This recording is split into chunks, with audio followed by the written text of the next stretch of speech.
2023 is over. Economy-wise, there are two opposite opinions of economic scientists talking of Russian economy. One opinion, Russian economy has withstood unprecedented pressure, unprecedented sanctions, and recovered, growing, and is generally doing well. Another opinion, Russian economy is not doing well whatsoever, and it'll be declining in the future. My opinion is, well, let me tell you my opinion in today's live stream. And in the next stream on Sunday, January 7th, I will continue with my economic forecast and predictions for 2024. Please write them down and we will analyze them at the end of this year. Economic results for 2023 today, the forecast for 2024 in the next stream. Howdy, everyone. My name is Konstantin. Welcome to Inside Russia, where usual Russia is explained by the unusual Russian. No propaganda, BS or lies here, only truth, common sense and logic, and some emotions too, because I am a human being after all. Boy, will we talk about the economy or what? Absolutely love it. Well, let's jump right straight into the discussion, into the message. First things first. Why do I keep coming back to Russian economy? Well, there are two reasons for that. First, and the biggest reason, for how long Russian invasion in Ukraine will last depends solely on how well Russian economy performs. If there's enough funds, then financing Russian army continues. Then the populace is bought into supporting the war, or at least keeping silent with government's money, and financing of siloviki, the government agencies that suppress those who cannot be bought with government money, continues. If there's in simple words, if there's enough money, enough funds, then Russia will continue to do what it's been doing. And if the economy crashes, if, there will be no funds, no financing of anything, there will be changes, whether Putin and the Russian government like it or not. This is why understanding performance of Russian economy is crucial for understanding the bigger picture. And the second reason is that I'm an economist by trade. I love economics.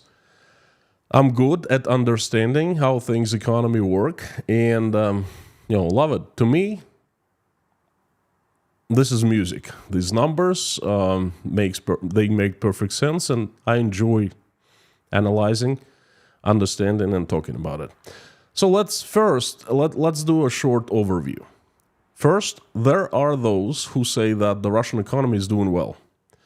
There are economists both inside Russia and in foreign countries that say that. That's an opinion. I call it a camp. They base their opinion on official numbers released by Russian government agencies, such as Rosstat, Russian Statistics Agency, and they don't dig deep enough into what's really going on in the country. They just take the macro economy numbers and start analyzing them. They say that, number one, Russian economy has been able to withstand all that has been thrown at it by the international community, the sanctions, the isolation, the investors leaving, great reduction in labor force, the Western companies closing and leaving Russia, etc. Number two, Russian economy has recovered and growing. That's their popular opinion. They think that Russian economy has turned out to be much stronger and much more stable, much more resilient than everyone had thought it was. I personally call this group of economists the optimists. And there's the contrary decision. There are economic scientists who think that Russian economy is not doing well at all.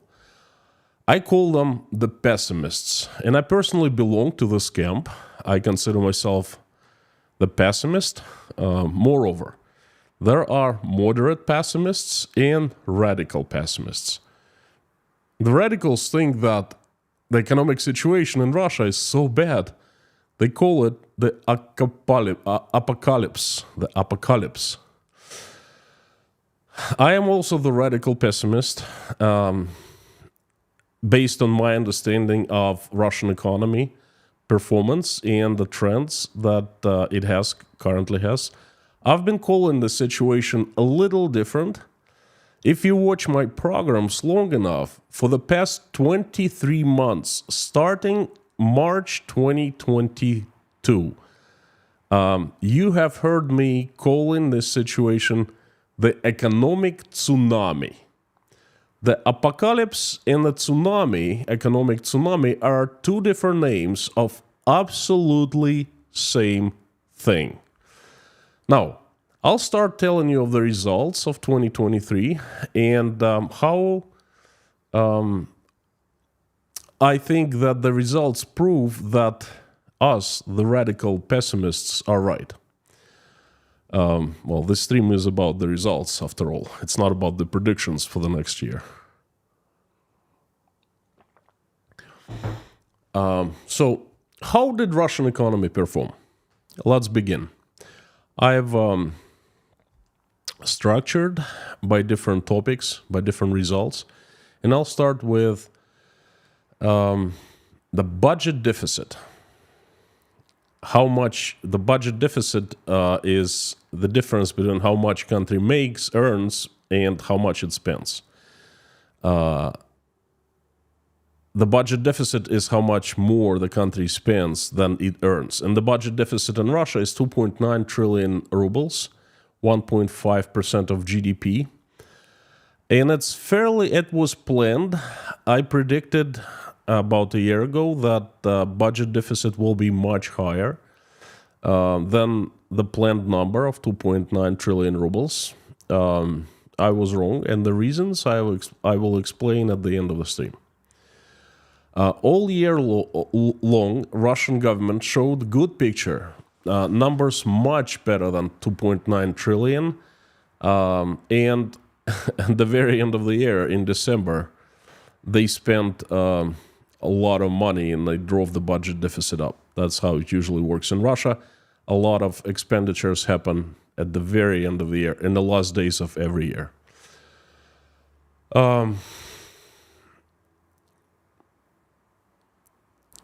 Now, the next result is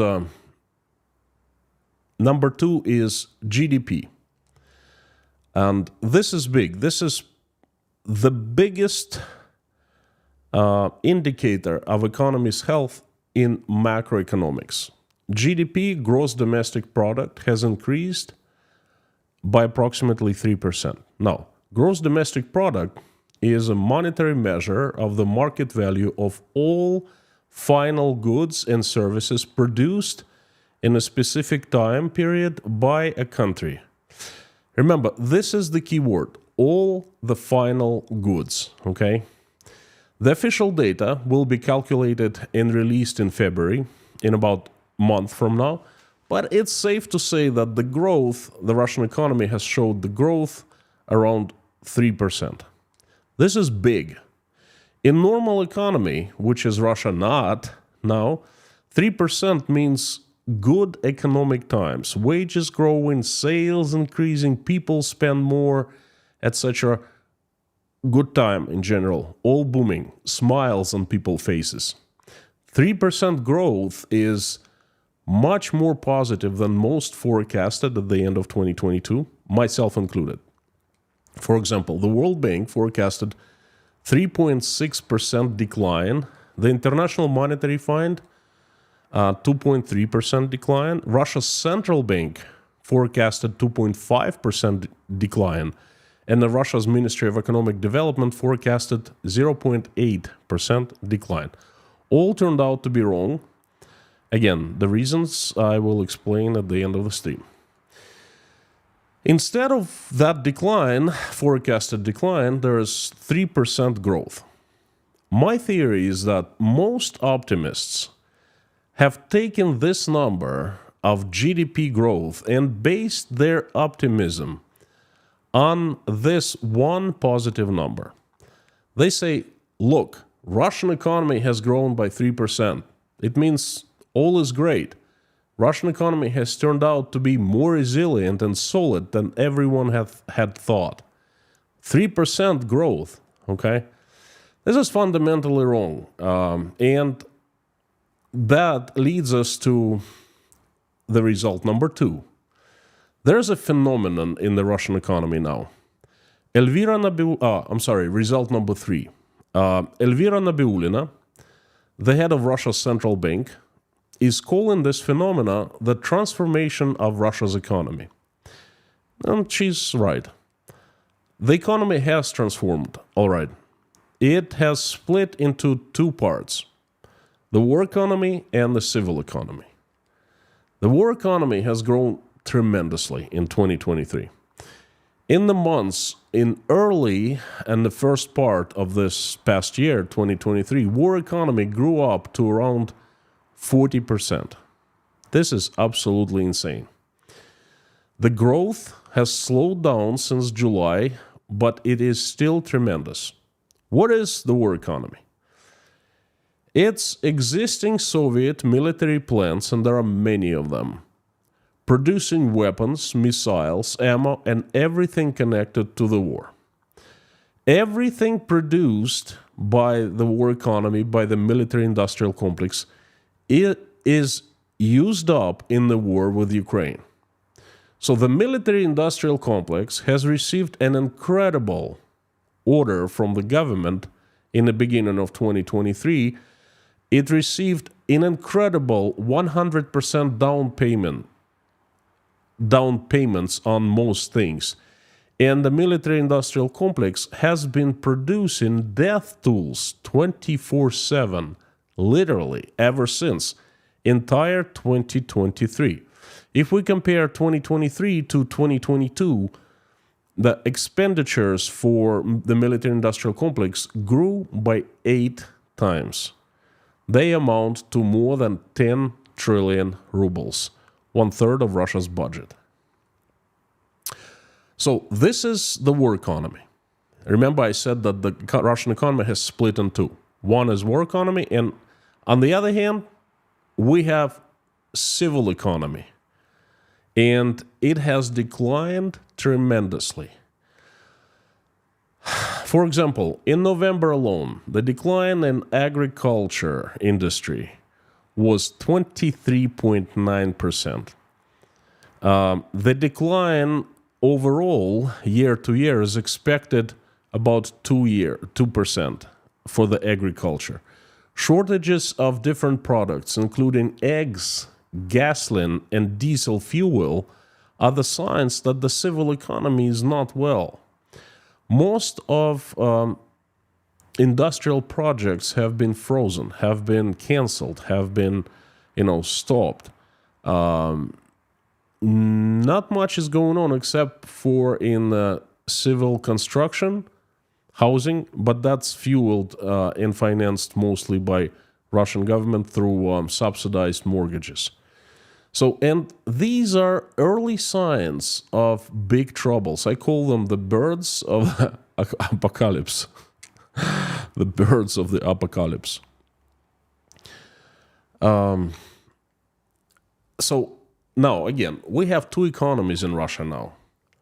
One economy is war economy, and that is growing like son of a gun. And another economy is civil economy. That is declining like son of a gun, But if we take both economies and combine, that gives us 3% positive growth, okay?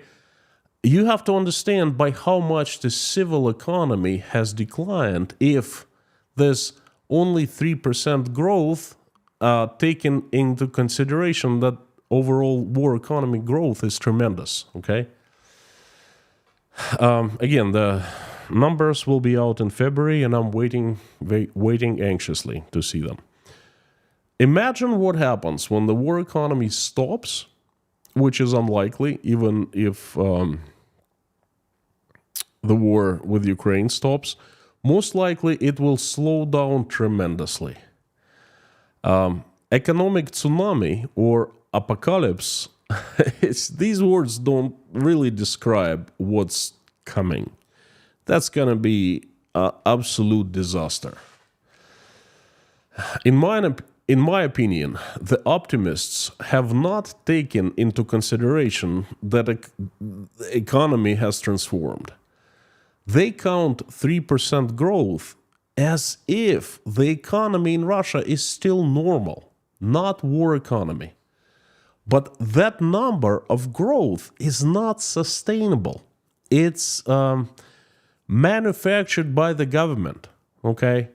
Once the economy, that's got to stop sooner or later. And once this manufacturing by the Russian government stops, okay, in the military-industrial complex, money will dry up. Oh my God. Result number four, devalued Russian ruble, devalued currency. The exchange rate of Russian ruble to US dollar in mid-December of 2022 was 63 rubles per dollar. In other words, if you had $1 American, you would go to a bank and that could buy you 63 rubles. In mid-December of 2023, 1 year later, the exchange rate of Russian ruble to $1 American was 91 ruble. Meaning, if you went to a bank and had $1, it could buy you 91 rubles. You see the difference? 63 against 91.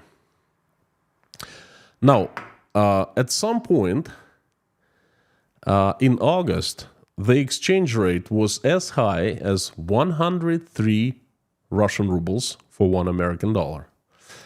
Russian ruble in 2022 became one of 3 worst performing currencies in the world.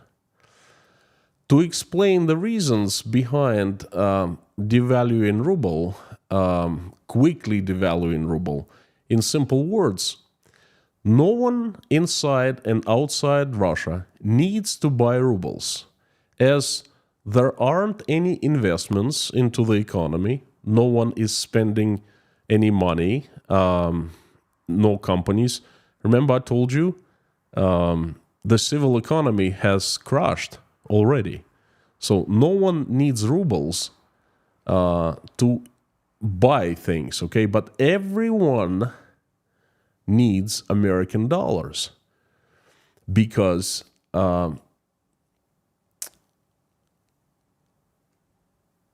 nothing is manufactured in Russia these days. Everything is imported to Russia from outside world and paid for by American dollars. So there's a huge disbalance. No one needs rubles, everyone needs dollars. And when they sell rubles and buy dollars, the exchange rate for ruble is lower and ruble devalues. Makes perfect economic sense. Moreover, this current exchange rate, I think it's around 90 right now, but it fluctuates from day to day. Let's consider the average for December is around 90. It's also manufactured by Russian government. It's artificial because Russia's central bank has been using tools to keep the exchange rate below 100 to stop ruble from devaluing. They're using up lots of resources they could have used much wiser, okay, for the economy, but they're using it to keep the ruble afloat. Basically, they're burning money. The result number 5, inflation. The exchange rate leads us to inflation. Because all these things I'm talking about, they are interconnected, you see. Inflation in Russia is skyrocketing. In February and 2023, Vladimir Putin announced expected inflation for 2023 be lower than 3%. Obviously, that didn't happen. Rosstat has just announced that the inflation rate for 2023 was 8.51%, 8.5%. But that number is manipulated, okay? There are very effective ways by government, not just Russian government, but any government, to manipulate the inflation rate. Real inflation rate can be seen at stores. When you go, let's say, to buy eggs, and yesterday you could buy them at 80 rubles, and now you can buy them at 110 rubles. That's the real life inflation. And different experts come up with a range of different numbers, from 16.5 to 25%. Some say even higher than that. And I believe the real numbers, not the Rosstat. The reasons behind the high inflation are, again, the war economy. See, nothing is being produced right now for people as products and services. Everything war economy produces is used up at war in Ukraine. But incomes of all involved into production have grown tremendously. That's a fact, because military-industrial complex is competing at the labor market, which is very tight right now. We'll talk about that later. And they're attracting people by giving them more money, paying them higher wages. So people who are involved in the military-industrial complex, they are making lots of money. So they make more money, they come back home, and they start spending. Because very few people who work with their hands in Russia, they think of investing, saving, They have now never seen so much money in their lives, and they want to feel how it is to have money to spend. So they buy consumer electronics, TV sets, cars, things like that. They spend. Then failure of импортозамещения, which is a phenomena of when Russia invaded Ukraine and Russia was placed under unprecedented sanctions by the international community. Russian politicians started coming out and saying, "Oh, you know what? We're going to replace all the foreign goods with our own goods." Okay, now there's no competition. So now local companies, local producers, domestic producers can replace everything that the foreign companies who left Russia took with them. The market is free, and the Russian domestic producers can start manufacturing, and they will replace all the products. That was the craziest thing I had ever heard. Okay, but импортозамещение, this concept, of course, did not work out, because lack of competition has never helped anyone. Okay, and all the goods and products that are used and sold in Russia, they are manufactured abroad, in China mostly, in Turkey, and other countries. So those products are bought and paid for by American dollars, brought to Russia, okay? And people who make more money now involved in the military-industrial complex, they do not manufacture consumer goods. They just create tanks that are destroyed in Ukraine, missiles that are launched to Ukraine and, kill people there, blow up there. That's all, basically, okay? But they are buying things that manufactured abroad, and imported to Russia. Then there's next category of people, those who are fighting in the trenches and the front lines. They're paid lots of money. Because if you sign a contract with Russian Ministry of Defense, you get paid handsomely, around $2,000 per month, 200,000 rubles, perhaps even more. And again, people who do that, they most likely, that's a fact, they lower class.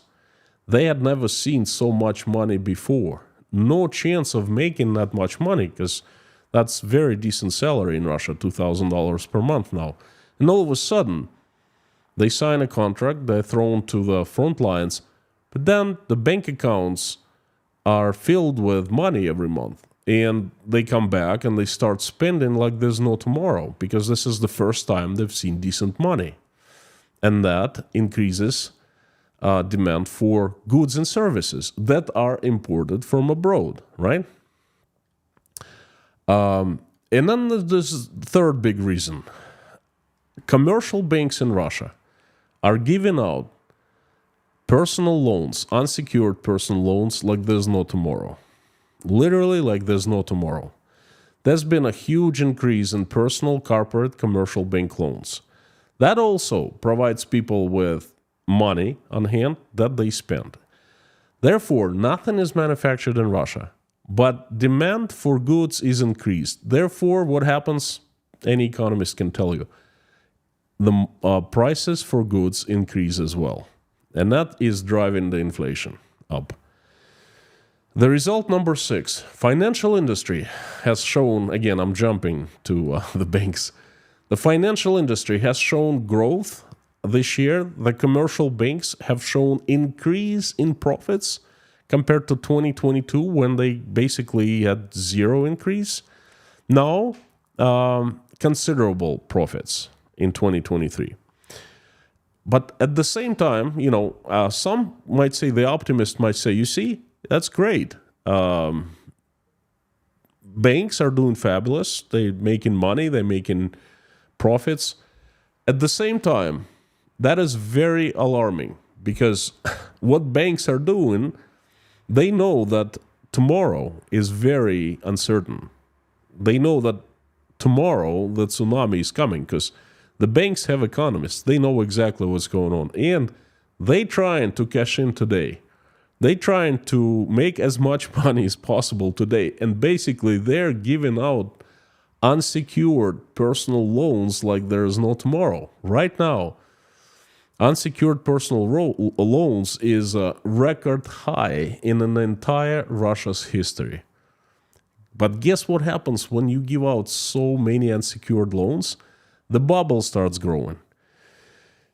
Well, it's grown to, to up to yin-yang. And guess what's happening now? The late 2023 has shown us the record high number of default rates. If you give out so many unsecured loans, you expect that from some time from now, 6, 12, 18 months, I don't know, depends, you will have defaults. And they have started, they're growing. They are at the record high right now in the entire Russia's history, and they're growing. Elvira Nabiulina considers, the head of Russia's central bank, considers it a very alarming sign and a huge risk to financial sector. And she has warned recently, just a few days before the end of the year, she had a public press conference. She warned Russian commercial banks to keep the record incomes, profits, to offset losses that they're going to be incurring in 2024 and in 2025. But guess what's going to happen? The owners of the banks, they're going to cash out. They are cashing out now, because they know that they might not have their banks tomorrow in 2024. So they're cashing out right now, taking that money and transferring them out of Russia to secure bank accounts in Switzerland, I don't know, Virgin Islands, Cyprus, the United States, doesn't matter, in very secured jurisdictions. And when the troubles come next year, and they will have to cover up the losses with the incomes, the profits that they're making now, they won't have them. Okay, and then the best thing they could do, they will go and ask the Russian central bank to bail them out, which is going to be very difficult to do, because Well, because not the best times, okay? And the worst case scenario, they're going to be closing the doors. And that's going to be a domino. But you know what? I'm jumping into the predictions now. I'm sorry.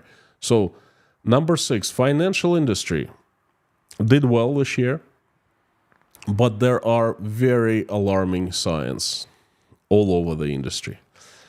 Result number 7, investments into Russia are not available anymore. 0.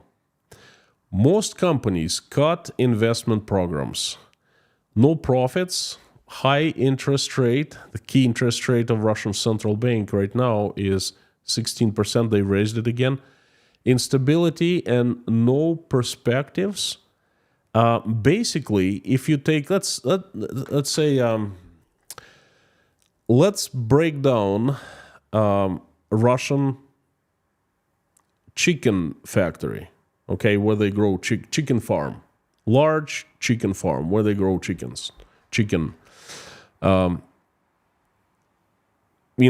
normal economy, you can plan for a long time. You can plan your business for 1 year, 3 years, 5 years.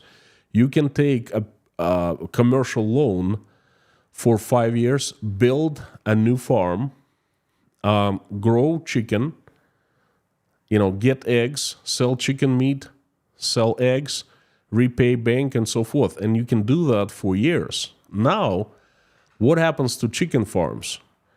They're doing their best, producing chicken meat and chicken eggs. And no, the price is going up because of high interest rate.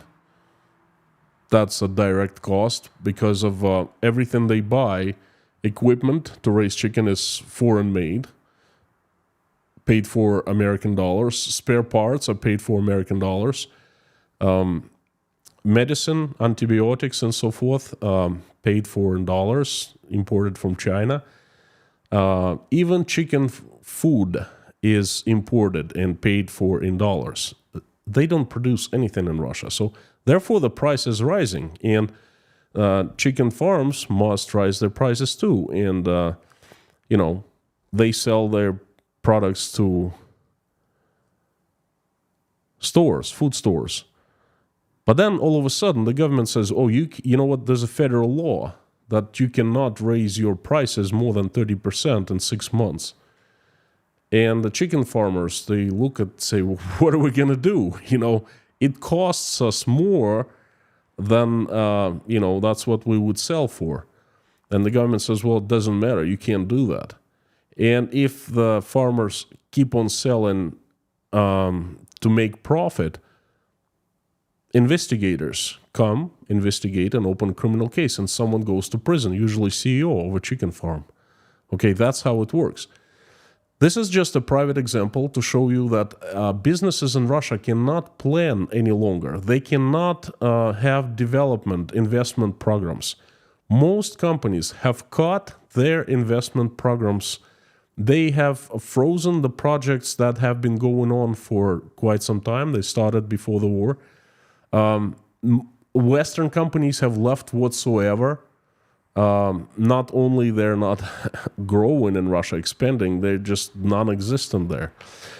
Russian private investors have left the market because they're not stupid, and the foreign investors also have left. The only investor that is currently remaining is the Russian government, but it has hands full with investing into the military-industrial complex.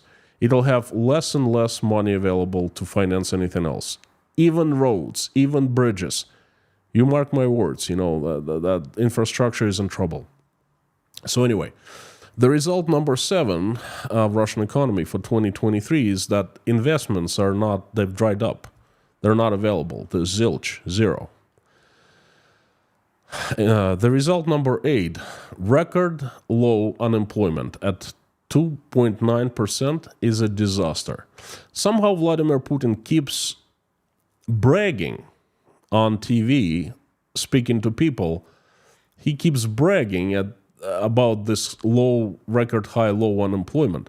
I don't understand why, because it's very obvious. There aren't enough people to work at Russian companies, and that creates huge problems for entrepreneurs and for large corporations, for small businesses. They have to attract people by raising their salaries. Therefore, the products become more expensive to produce, to create. This is disaster. A normal rate is from 5 to 7%. Any economist would tell you that's healthy. Whatever is lower than 4% is not healthy. Okay. Why unemployment is so low? Due to casualties at the war, and 2 million of Russians, number two, a couple millions of Russians have left due to they don't want to live in Russia anymore. Myself included.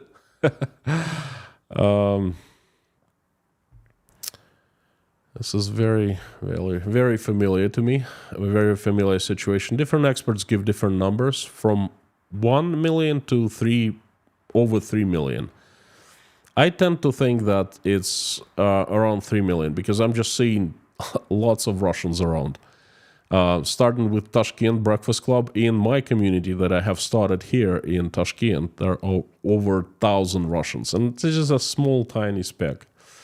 So anyway, this is a result of 2023, and this is a huge problem. The result number 9, increased oil export revenues brought help to Russian budget.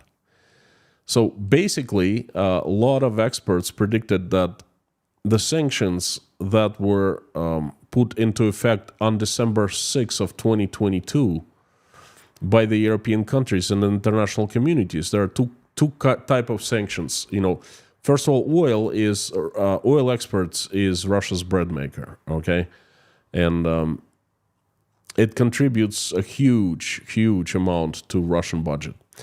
And on December 6th of 2022, European countries forbade all European Union forbade all European countries to buy Russian oil.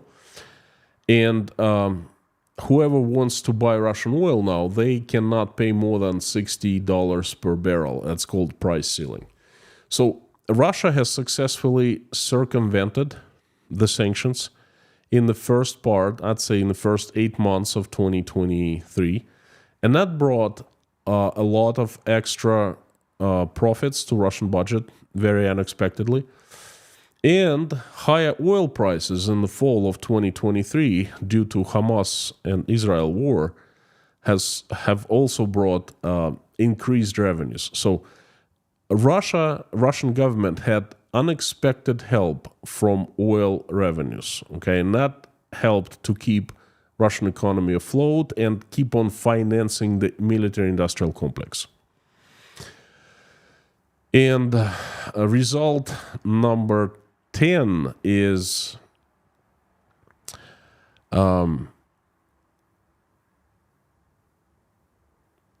Russia has savings account. In the good, fat times, Russian government was stashing some of the oil and natural gas export money away into the Fund of National Welfare, Фонд национального благосостояния. And that fund grew to very large amount. And basically, it's a savings account that you use when bad days come. And bad days did come to Russia. And the Russian government has been using the Fund of National Welfare to finance military projects. And then basically, the result of 2023 is that the Fund of National Welfare has nearly been used up. I think there are 4 trillion rubles left. And the Russian government cannot rely on this fund for much longer. And this is a very, very important. I, as an economist, I look at the results of 2023, and I am sure that I was right about being radical pessimist. Moreover, I am a bigger pessimist right now than I was before. I think that tsunami not only is going to be bigger than I had thought it would be, but tsunami is already here. You see, what Russian government has been doing in 2023, they've used up most of the resources available to them. Extra oil exports, revenues, the money in the savings account, National Welfare Fund, and other resources. They have used not to restructure the economy, not to bail out the economy. They should have done that. They should have been turning the economy, helping businesses, lowering taxes. It's basic economic policies. Okay. Instead, they've been trying to keep the economy afloat, sugarcoating the existing problems to put good mask onto ugly face, so people would not get upset and angry, because that's the least thing they need right now. There are two reasons for why they've been sugarcoating. The reason number one is, of course, there's presidential elections are coming up in March, and they don't want people to get angry. So they've used up a lot of money to keep the exchange rate reasonable, under 100 rubles per $1. Right now, they're sugarcoating by buying lots of eggs in Iran, Azerbaijan, Turkey, and trying to flood Russian market with eggs. But they're going to be doing it until the presidential elections. And after that, holy moly. Reason number two, they wait for something to change. Russia is on the way to hell. Russian economy is definitely on the way to hell. They know that. So they wait, they're buying more time.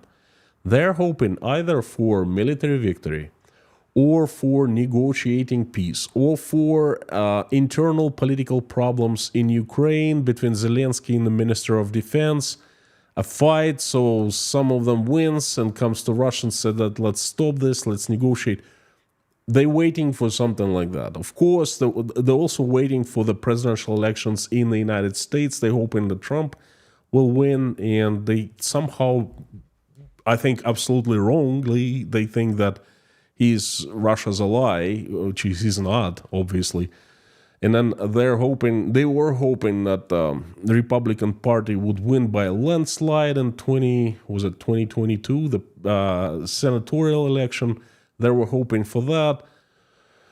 So they're hoping for something, for any kind of changes. And they're trying to buy time with the resources that they have. What they're doing is destroying the foundation of the economy. The longer they wait, the longer they sugarcoat, the worse it'll be in the future. Okay? This what makes me believe that the tsunami will be bigger than I initially thought it would be. So I'm doubling my stakes, my friends. I think that the tsunami, the apocalypse, perhaps I should upgrade the economic tsunami into the economic apocalypse. Okay, I think it's gonna be bigger than I expected. I'm doubling my stakes. And this is it. This is the results I've come up with 2023. I hope you found them interesting, valuable. And I'd like to turn a live stream chat on. Please let me know what you think in the comments. I will try to answer all your questions. I would love to know your opinion. Perhaps I missed something, or perhaps you have a different opinion. Prove me wrong. I'd love to see an alternative point of view. Actually, I absolutely love seeing when someone disagrees and gives arguments. Thank you so very much. And the live stream chat is on. As usual, I'm asking you one thing. Please help me spread this message by liking it and making reposts in your social media accounts. That actually helps a lot. Wow, it's been intense.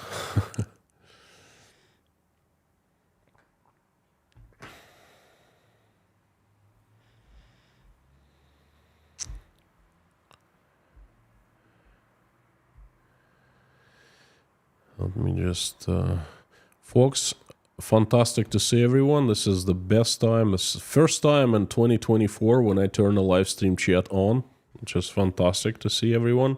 Thank you for coming back. Thank you for so many people participating.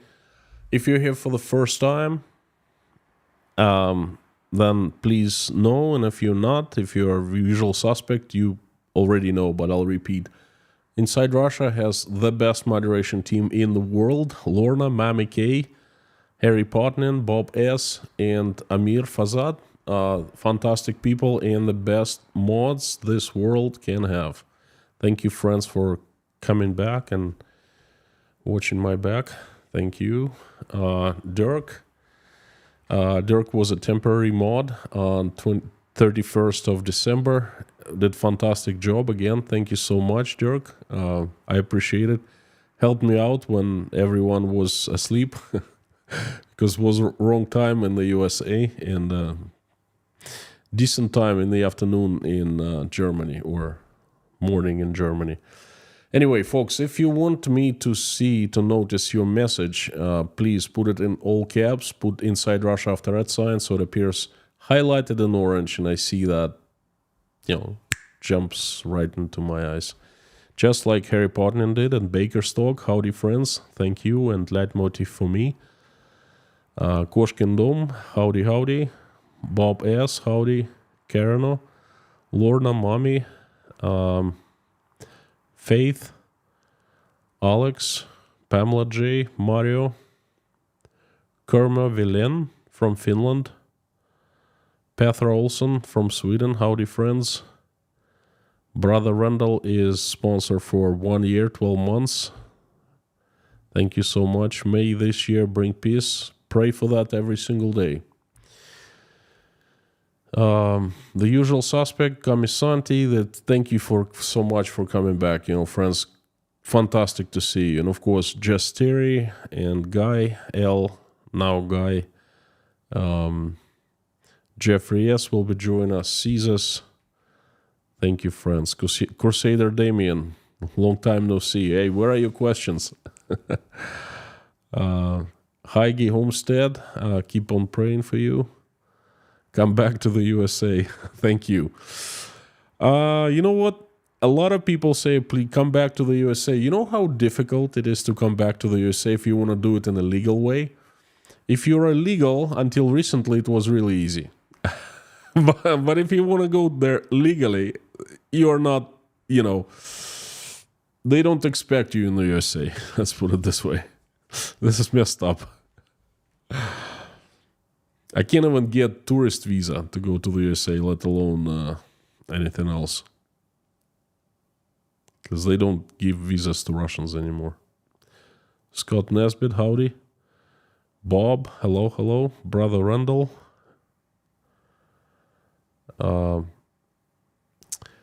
Kaltenberg, good question. Does Russia have gold reserves to sell? Silver, diamonds? There's been a new package of sanctions, and Russian diamonds cannot be bought by anyone. Okay, there's a ban on buying Russian diamonds, so that's out of the question. Silver, I'm not sure how much of silver Russia has in reserves, if any, okay? But definitely Russia has lots of gold, and it's been selling gold. Like I said, it's been using the resources available to sugarcoat the problems, and it's been selling gold. So basically, gold will be the last asset remaining, the last reserve, so to speak. Sam K, howdy friend, you are a legend.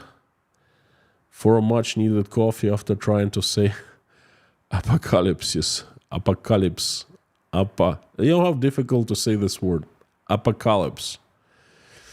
Ooh. Anyway, I'm pretty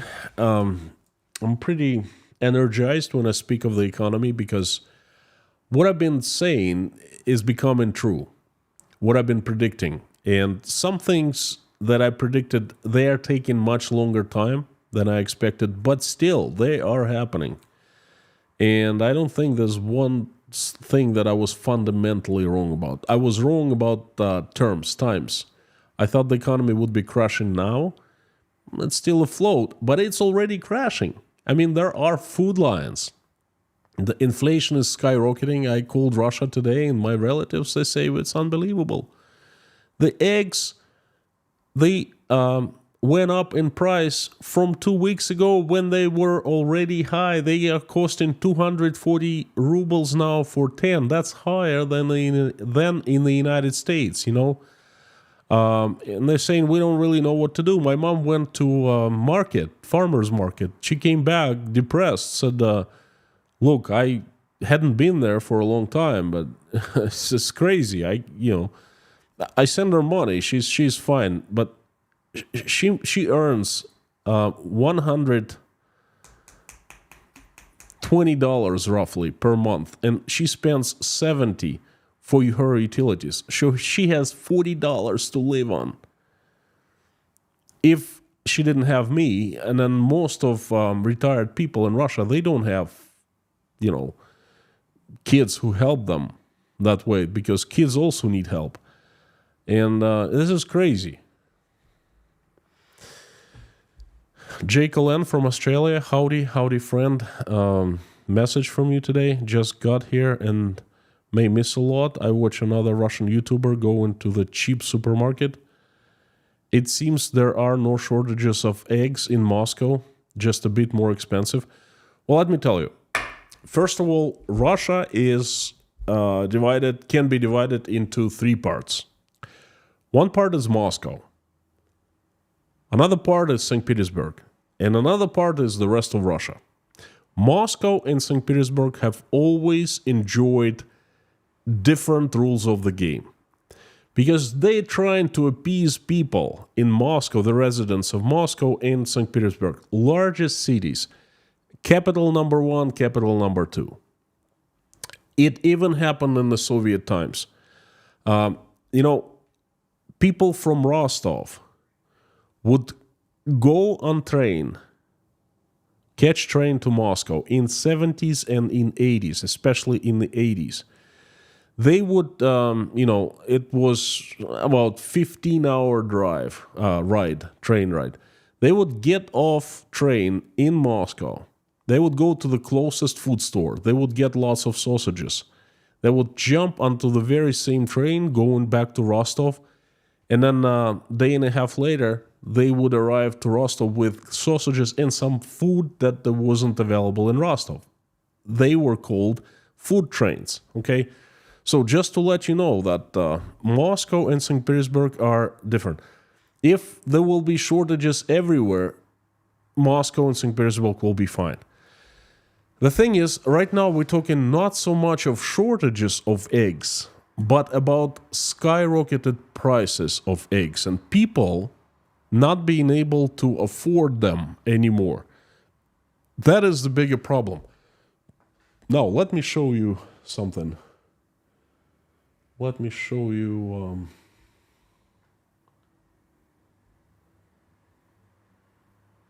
this. 31st of December. Check this out. This is a food line. Again. Watch this again. You see there's this truck, and it came straight from the factory, and it it didn't sell eggs to a store. Instead, it's selling eggs directly to people of the truck. And they're lining up because these eggs are cheaper. See, this is it. They can't afford eggs at the store. They want to save money. Look at these people. This is the USSR back. This is how I remember my childhood. I stood in these lines, folks. It smells like the USSR. The only difference is there weren't as many cars back then. But this is just a matter of time. And definitely there weren't any yellow color in clothing, yellow and blue. only black. But this right now, this mostly black and cheap clothing, you know. Look what people are wearing. Look at their shoes. This is the USSR. So answering your question, Moscow and St. Petersburg don't have shortages of anything. And yes, the prices of eggs there are more expensive, okay? But people, on average, in Moscow, they make much more money than anywhere else, so they can afford more. To them, it's not such a big of a problem. So if you watch anyone showing you Moscow, you will get a distorted reality. To really see what's going on, like anyone needs to show you what's outside Moscow, 100 kilometers and on. That's real Russia. Amir, thank you so much for gifting 10 memberships to people. Thank you. There will be a private chat for sponsors and patrons, so please come. And there's going to be the first private live stream of the year for sponsors, so it'll be fun. Thank you.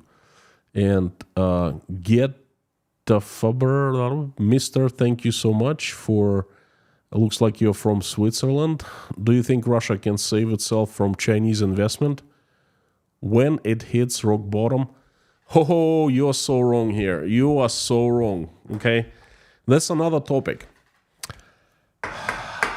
I have 50 topics for streams in my head or for videos, and you know what, there are only 7 days a week, and I tried to do 2 videos per day. Guess what happens? One video cannibalizes another one, so you're not shown 2 videos at the same time. You're only shown the latest, so it doesn't make any sense to post more than 2 videos, more than 1 video per day. Anyway, this is another topic I could talk about for at least 1 hour. You see, when this invasion happened, when Putin came out, said, "Oh, we're taking Ukraine, we're attacking Ukraine. I made the decision to denazify," and all this terrible stuff. Anyway, there was a pause because no one was expecting that. Everyone was shocked. And the silence was broken by IKEA. IKEA was the first company who announced that it was leaving Russia. And everyone, all the politicians were like, "What? What the fudge? What's going on? IKEA is huge. It was huge in Russia. Why and they started getting angry. And the next was McDonald's. The next was Apple. Pardon me. Then was McDonald's. And other companies followed. And everyone, it was a landslide. Everyone started saying, "We're leaving Russia, because we disagree what you're doing to Ukraine." And immediately, around mid-March of 2022, I remember well, and I think it's still on the streams, the politicians have started appeasing everyone, saying, "Well, that's good that they're leaving, because we're going to replace them with, first of all, domestic manufacturers." What? Can't we manufacture our own furniture? Can't we replace IKEA? Well, turns out they can't. They couldn't do that because they can't do anything. They have their hands growing out of their butts, and I'm putting it mildly. They can't. It's been 2 years. They've done zilch. Okay, so what they could do is they found new suppliers in China, and they're bringing everything from China. But anyway, I remember they were talking about this very, very heavy talk, saying, "No worries, we will have Chinese investors line up here in Russia, and the Chinese are going to bail us out. Chinese are going to come, and we'll let them work here in Russia." Now, it's been 2 years. Guess how many Chinese investors have come, invested into a factory or anywhere? Zilch. Not single one, okay? Not anywhere. Moreover, Russian government decided to invest into some factories, I guess, and they went to China to buy equipment, technology. And guess what the Chinese said? "We're not going to sell you any," because they don't want to create competition. They like Russians to buy things manufactured in China.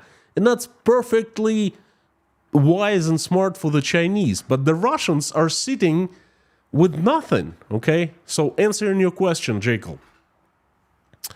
Um, no, not Jekyll. I'm sorry, that was another question. Answering your question, Ghetto Faber, Mister. Okay, so Chinese investment not present. No one. Investments are zero. I said earlier about that. When I think it'll hit rock bottom, that's a good question. I think it's already hitting the rock bottom. It's just they're sugarcoating it. Wait until April. The masks will be off. Presidential elections will be over. And they will know they will not have any need to. Well, it's basically they're going to run out of the resources. Right now, they're pressing most manufacturers, food manufacturers, not to raise prices until March 24th. Until the day the election's held. You see what they're doing? They're saying, hey, you cannot raise your prices until March 24th. We forbid you. After March 24th, do whatever you want. So imagine what's going to happen. It's like a spring. It's getting tighter, and it's going to jump, after March. So I expect the start of hitting the rock bottom, and we'll be seeing that in April, May, something like that. That's not too far.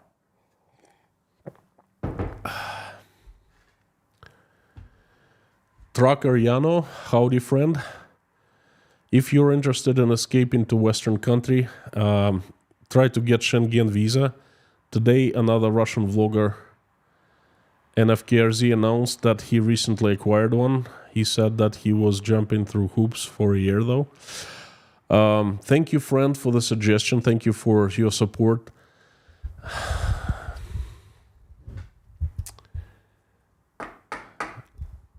What do I say? I have tried. That is really difficult to receive a Schengen visa. I've even have made a stream about that. Basically, I'm a citizen of Russia. And I can get Schengen visa for any country. And some countries won't even give me visa. Like, I don't think Poland will. Finland most likely will not. They just forbade Russians from coming to the countries. Some you can get visas to, like Spain, Italy, France, perhaps. But I cannot go to the embassy of any country here in Tashkent. They won't let me in. They won't let me apply. They say, well, you must go back to Russia and apply from Russia. And I tell them, well, I can't. It's none of our problem. It's none of our business. It's your problem. Okay, basically that's the attitude. If Roman got a Schengen visa, then yes, took him a year. I don't know what he did. I don't know what's the policy in Georgia, but here in Uzbekistan, it's really, really nearly impossible to get a Schengen visa. So, but thanks for the suggestion. I know all that stuff about Schengen visas, Black Cat, howdy friend. Black Cat used to be moderator, did a fantastic job here at Inside Russia. I'm glad to see you coming back, stopping by from now and then. And I think I missed a super chat from Crusader Damien. Oh, how could I? Word is Putin will make a big announcement on the war soon. Peskov says no. So that means it's true. Any rumblings? Happy New Year to you and yours. Not really. There are so many things going on right now.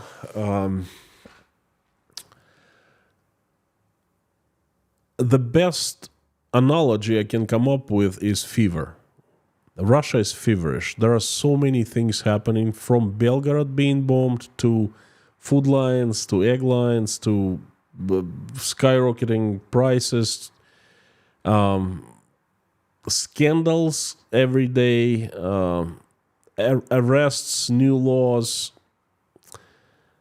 Not people don't rumble like they used to about Putin announcing or rumors of Putin speaking. I have heard of the rumors, but what can he say? I mean, what so important he can announce? that we don't know? Nothing. He's not going to change anything because he doesn't want to rock the boat until the elections. So nothing. Absolutely nothing. And the biggest problem for Russia right now is Belgorod being bombed pretty much every single day. You know what they do? They scare Russians with criminal cases and prison time, the ones who spread information of what's truly happening inside Belgorod to the public, because they're not allowed to do that according to the Russian law, okay? Caesars, thank you so much for coming back. Thank you for the support. All the best in 24. Can we expect reintroduction of something like Subotnik, for instance, during sowing or harvest seasons? My friend, sending my love to Prague, Czech Republic, and you're a little too late because Subotniki, they have been reintroduced already. They happened last year. Yes, that's how the planned economy works, and I'm pretty sure you remember. And good old Subotniki are back in Russia. They happened a few times in 2023. But they happened to the government employees, and they basically are ordered to attend Subotnik. If they don't, they get fired. So this is a Russian government of making voluntarily Subotniks. So Soviet. This very same people, who were doing it back then in the 70s and the 80s, they're still alive. They're still doing it, okay? They still remember. This is just insane. Chodes Rames, thank you so much for giving 10 sponsorships to 10 people. Thank you. Trucker Yano, I believe that Roman was flying to Serbia and he got a Portuguese visa there. He was getting a lot of lawyers involved, though. Costed a lot of money. I need 5 visas because I have myself, my wife, 3 kids. Okay, that's 5 times more expensive and probably 5 times more difficult. Well, thank you again for suggesting. I really appreciate it. It's a personal touch that means a lot to me. Makes my heart. It's heartwarming. Heartwarming. Thank you. I don't see how I can get to Europe easily. Unfortunately. Christopher Elliott, thank you so much. From West Virginia, USA. Fantastic state. Fantastic place. Thank you so much. Probably perfect climate. Somewhat like Uzbekistan. Mild winters, but Uzbekistan is much drier and hotter in the summertime. But thank you so much. Folks, let me take a couple questions, not the super chats, and I'll be wrapping up.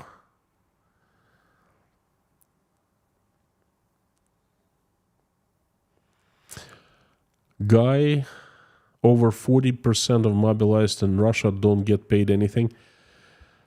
You know what? That could be true. I don't possess this data, but it means that 60% of mobilized are getting paid. And they're, what they get paid it's a handsome pay. Trust me. Those people had not seen anything like that in their lives. SVR, how will China's developing economic crisis affect Russia? In a direct way. Prices of oil will drop, and that's gonna be the end of Russian budget. Basically, that's gonna be it. If prices will fall below 50, done and done. Okay, because Russian government can sustain the current way of spending only at the price of a barrel of oil at $70. Okay, that's what the the sustainable level is. 50, disaster.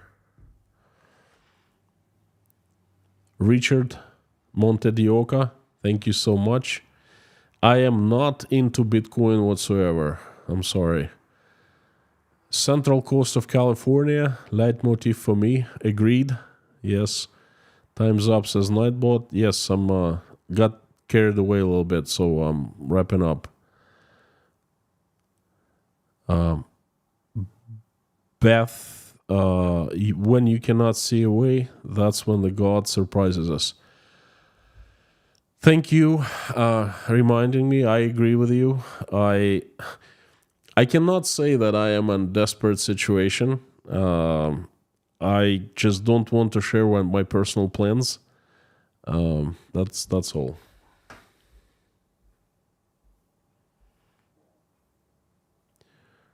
Christopher, again, thank you. Okay, folks. Thank you. Last question from a comment from Daniel. Russia says 6% of GDP for military budget won't affect much. Reagan was up to 10% in America in 1980. Not sure I understood your comment. What's 6% for GDP for military budget? Okay. Friends, first time I am doing live stream. You're here in the live stream chat in 2024. It's going to be a great year. I am so glad you've come back. I'm so glad you give me a chance. It's my honor and pleasure. Please come back tomorrow for Friday Crazy News Update. I kid you not. The news get crazier and they're so freaking crazy this week. I have about 50 news. I'm trying to pick which ones I'm going to show you, and they're all crazy. They're crazy as heck. Saturday will be a private stream for patrons and sponsors. Please come back, patrons and sponsors. And on Sunday, part 2 of this stream, predictions for 2024. And I want you to write my words down so we come back to them at the end of 2024 and find out where I was wrong, where I was right. Thank you again, everyone. I invite everyone to pray along with me. If you're religious, if you're not, pray along anyway, but you can call it a different name. Call it sending good vibes and wishes to people. Sending them good energy. That works perfectly well. And we have some people to pray for. So let's do it. Dear Lord Jesus Christ, thank you so much for giving us this day, for giving us everything we have, for putting food on our tables and surrounding us with people who we love and who love us, for giving roofs over our heads. Please give us wisdom to keep the skies above our children's heads safe and peaceful. Give us wisdom to raise them in the way that when they grow up, they will make this world a better place, will never engage in any wars. For now, please keep our children safe and healthy. Dear Lord, please help stop the bloodshed in Ukraine. The country and people suffered so much. This is just needs to stop. Please reach out and touch the hearts and souls of those who are responsible and capable of making this decision. Wake them up, touch their hearts, fill them with love, mercy, empathy, remorse. Return them onto the bright side so they wake up from the lethargic sleep and make the decision to stop the war. Please help every single Ukrainian who has been affected by this terrible tragedy. Send them angels to protect them, soothe their souls, have them recovered, answer their prayers, and make their wishes come true. Please help my country assemble U.S. army of the strongest angels with sharpest swords and knives. led by Saint Michael in shining armor, and send that army onto this earth to get rid of the demons who have hijacked my country, whose faces and names we know. Please, send them to where they belong to be, and have angels run my country, and have angels help good people run my country. Make it peaceful, make it loving and loved, respecting and respected again. Thank you. Dear Lord, please help all those who are traveling, send them safe travels. Those who are trying to get away from danger, applying for permissions to enter other countries, applying for asylums, please help those.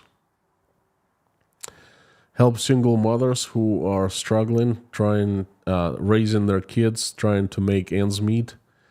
Help those who are in dire situation right now. Help those who are addicted, hungry, sick, homeless, jobless, depressed, not feeling well about themselves, betrayed, who are simply feeling so bad they're just crying, feeling lonely. Please help everyone in a situation like that. Reach out and touch the hearts, be with them, surround them with your warmth so they feel it. They feel your presence. They feel that they're not alone. They feel that they have help and assistance from you. They feel your angels around them, and that feeling would help them to get back up and to have to feel better and to have a chance for happy life. Please help all those who are helping Ukrainians, and help all the Ukrainians who are suffering or in danger of Russian missile attacks. Please send them safety, send them angels. Thank you. Thank you so much for giving us this opportunity to come together in this community and pray together. Thank you for everyone who is praying along with me and who simply is watching us praying. Answer everyone's prayer and make everyone's wish come true. Dear Lord, I would like to ask you for some people who need help. They are a little girl, Sarah, who's fighting for her life. Please send her recovery. Wayne, who's fighting with 2 cancers. Give them strength, send them recovery, and please help family who is supporting Wayne in these hard times. The highwayman and his family, please send recovery. Stefan from Sweden, David Porter and his family and everyone from Chernovtsi, Ukraine. Susan Marshall, Joe Lee McMahon, Terry Carter's fiancée, Meta Spencer,